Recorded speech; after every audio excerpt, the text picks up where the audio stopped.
The next film I'd like to discuss is a work which is described as being from the year 1953, and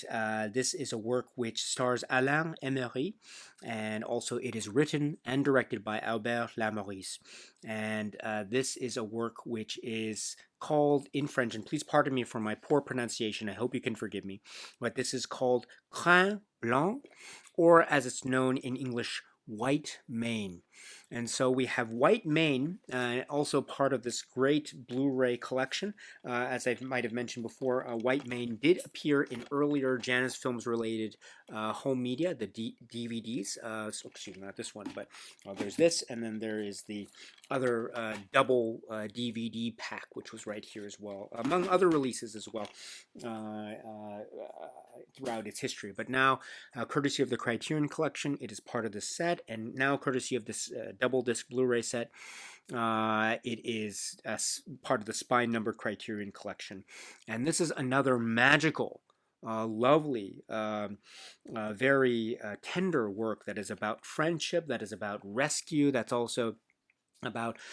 say, the harshness of reality, but also how fantasy and how a type of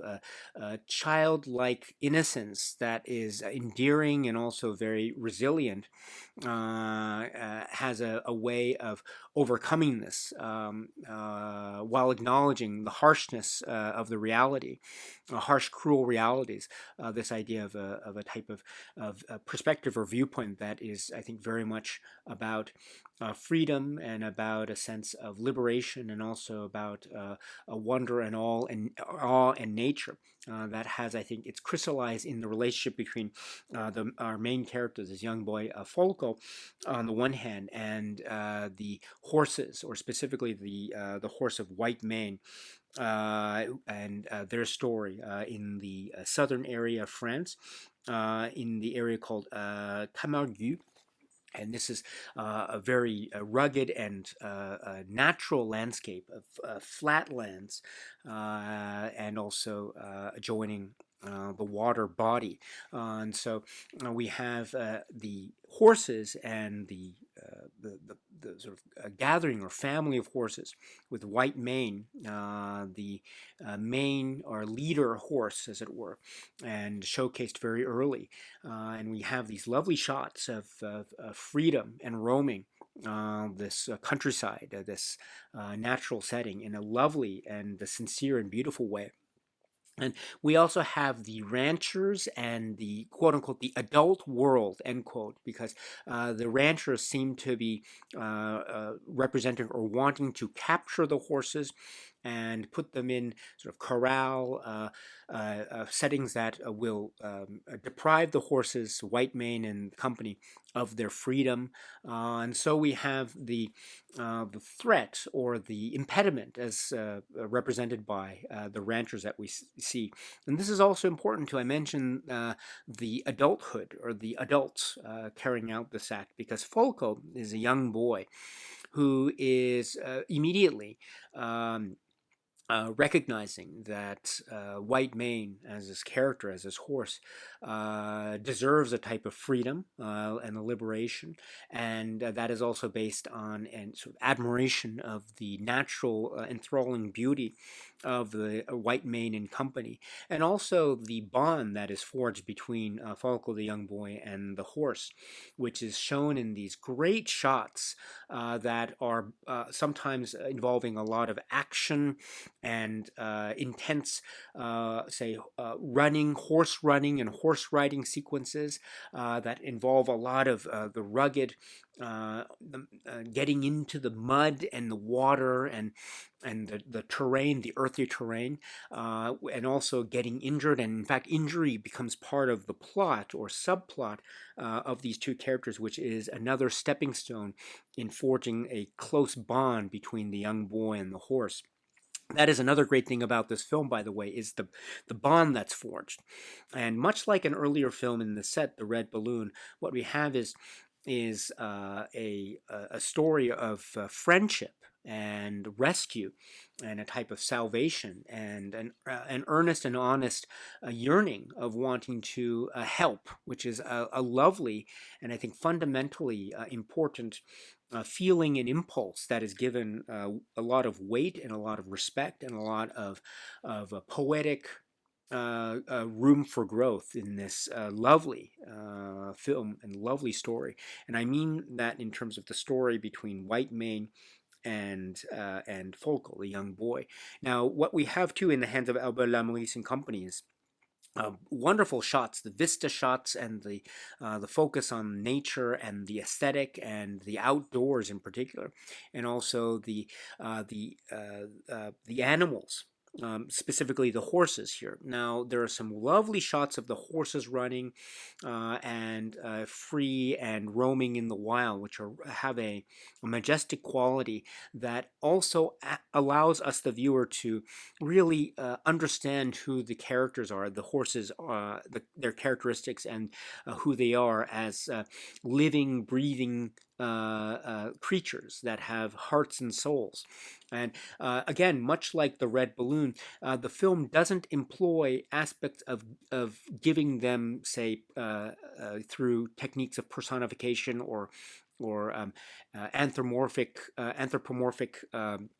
depictions. It doesn't per se give the animals or give the creatures, say, human traits per se, in terms of it's not like the animal is talking or moving physically like a human being might, or it's something of the like, but rather the animal, the creatures are as they are. In the wild, in nature, Whitemane is who Whitemane is, and so we, and indeed we, through our engagement with the film, and also as we engage with the relationship between the boy and the horse, as well as the boy's reactions, etc., we as viewers come to understand and learn and acknowledge that yes, there is a heart and soul that is living and breathing as depicted by this character of Whitemane and the other horses as well. So they have their own life, which is respected and is also under threat because of the story that's involved in terms of the ranch and the ranchers, which makes for the bond between Falco, the young boy, and Whitemane all the more, I think, all the more sort of fundamentally important in terms of the gravity of the stakes, as well as the thrill and the utter heartfelt nature of the bond. And that's also true in terms of the way that we see the boy, the young boy, his reactions to what he sees and what he observes in terms of this type of injustice towards the animals, or day-to-day activities in his own setting, the other people in the community, as well as his feelings towards Whitemane. And we see lovely moments of the two of them that are very heartfelt and quite enthralling and amazing indeed, on a type of adventure scale as well as a very intimate scale, which I think makes for incredible, compelling viewing indeed. I mentioned earlier about how this film, I wouldn't say shies away from the cruel harshness of the encroaching world as one might describe it. And indeed, I think this film, without going into too much detail, I think it does allow for various interpretations about how certain events are resolved. Is it resolved in an optimistic sort of way, or is it resolved in a way that could be said to be pessimistic? I think there are many different ways of viewing this, which I think is one of the great gifts and great strengths of the style of Albert Lamorisse.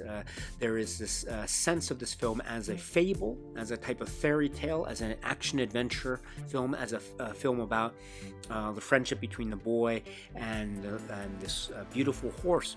But there's also the sense of threat, and there's also a sense of the outside world encroaching. And so this is using aspects of, quote-unquote, the real world, the cruel, cold harshness of the real real world, and using that as a means, or one means of providing the heart and soul that is the driving force of this work. And this is incredibly moving and captivating, and it is light, it is dark, it is engaging, it is it's very heartfelt, and is incredibly moving, with the core of this, the core of this film, the heartbeat of this film, that being the relationship between Folko, the young boy, and the horse White Mane in this work, which is White Mane.